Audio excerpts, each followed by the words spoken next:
name is Kathryn Jones, and I'm here today with researcher Stephen Sindoni. Our topic of discussion will be the origin of Earth and life on it. We will also discuss the possibility of the existence of a superior race of beings who once inhabited our world and may still be controlling it today. Stephen, I would like to thank you for taking the time to share with us today your research. It sounds like an intriguing topic. Well, I'd like to thank you, Kathryn, for having me on with you today. Great. Let's begin our program with some questions that I've put together, shall we? Okay then, I'm ready if you are. So, Stephen, where did you get the information for your research into the origin of the early civilization of man? I came across the information in a book written by author Sitchin entitled The 12th Planet. The book describes in detail many astonishing events that provide evidence of Earth's origins and man's celestial ancestors. That book has been around since 1976, but I understand that you've taken the information to a new level. Please tell us what it is that you've discovered and would like to share. Well, Kathryn, I'd like to begin today's program by stating that this is probably one of the most important books ever written. The 12th Planet is a product of 30 years of extensive research by Sitchin. The book provides documented evidence for humanity's extraterrestrial forefathers, travelers from the stars that arrived eons ago and planted the genetic seed that will ultimately blossom into a remarkable species called man. This book has been described as exciting, credible, a radical new theory, provocative and compelling by Library Journal, and I would have to concur with their findings. It also debunks many things that have been said by Darwin and Darwinism and those evolutionists. Much of Sitchin's research is based on Sumerian texts, Babylonian, and Hebrew texts from the Bible. So what I would like to do today is pretty much give you a condensed version of what I've learned and what the ramifications are for the present and the future if we do not learn from the past. It is my intention today to provoke thought. The mind is like a parachute, Kathryn. It will only work if it's open. So hopefully those who are listening and watching this video will take the time to ask the paradoxical questions: who am I? How did I get here? Where am I from? And where am I going? Wow, that's pretty heavy. So you're going to tie together our past, present, and our future in one interview? Yes, Kathryn, I'm going to do my best today to connect the dots. So let's start with what we do know. The Earth is approximately 4.5 billion years old. But oddly enough, in 1960s, Edward J. Meister found a man's sandal that was embedded in the bedrock, and underneath the sandal's footprint was a trilobite that the man had stepped on, which was dated back at 450,000 years ago, showing the existence of civilized man at that time. The biological evidence suggests, Kathryn, that someone was on this planet overseeing the planet to make sure that it was ready for life. But who? So you're saying there is proof of someone being here on this planet before it could sustain human life? You've got my attention and probably that of our audience.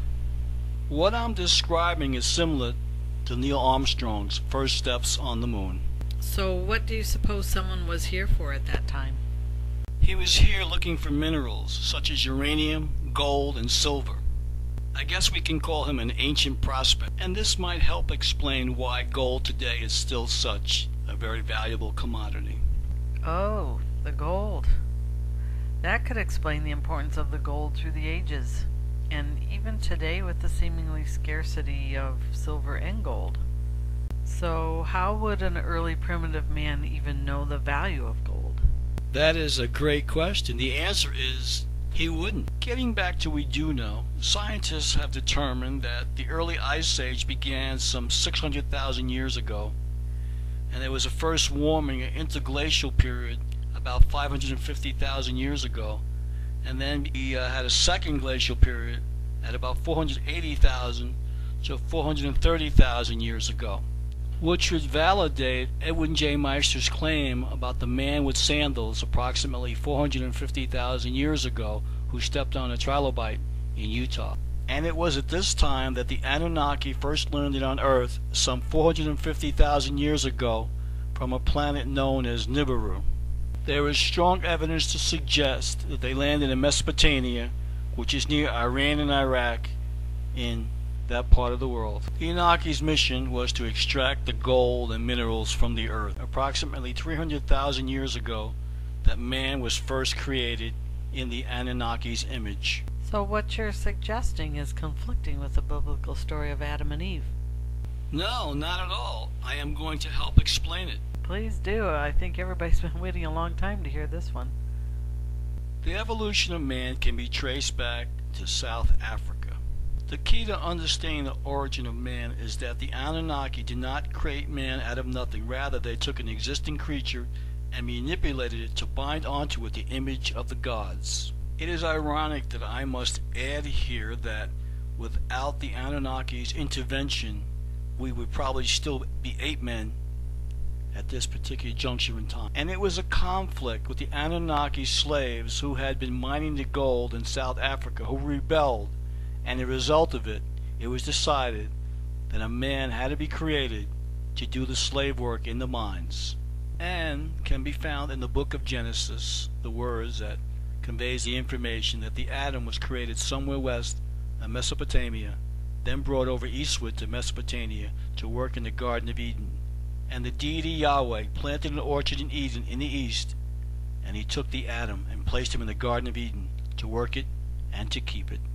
So based on what you're describing in the research, the first man on earth, or Adam, was black? Yes, not only was the first man on earth black, but he was a genetic test experiment created in the image of the Anunnaki. And it is unfortunate that the black man has been used and put into slavery and still to this day is unaware of his true identity and his purpose here on earth. Gee, that is strong information. I'm stunned, actually. But it does explain a lot. So what about other races? Well, that's a good question and probably another topic of discussion, but I will give you a little hint of the direction that would go. It goes back to the Bible, to Noah and the flood. The other races, the other civilizations came thereafter after the flood that flooded the earth. And that is how the rest of the people on the earth evolved and came to being. Well, Stephen, I thank you for sharing this research by Zachariah Sitchin today. You've left us with some interesting food for thought, that's for sure. I think we need to hear more of this story in the future, but I would like to recommend our audience to read The 12th Planet to learn more in the meantime.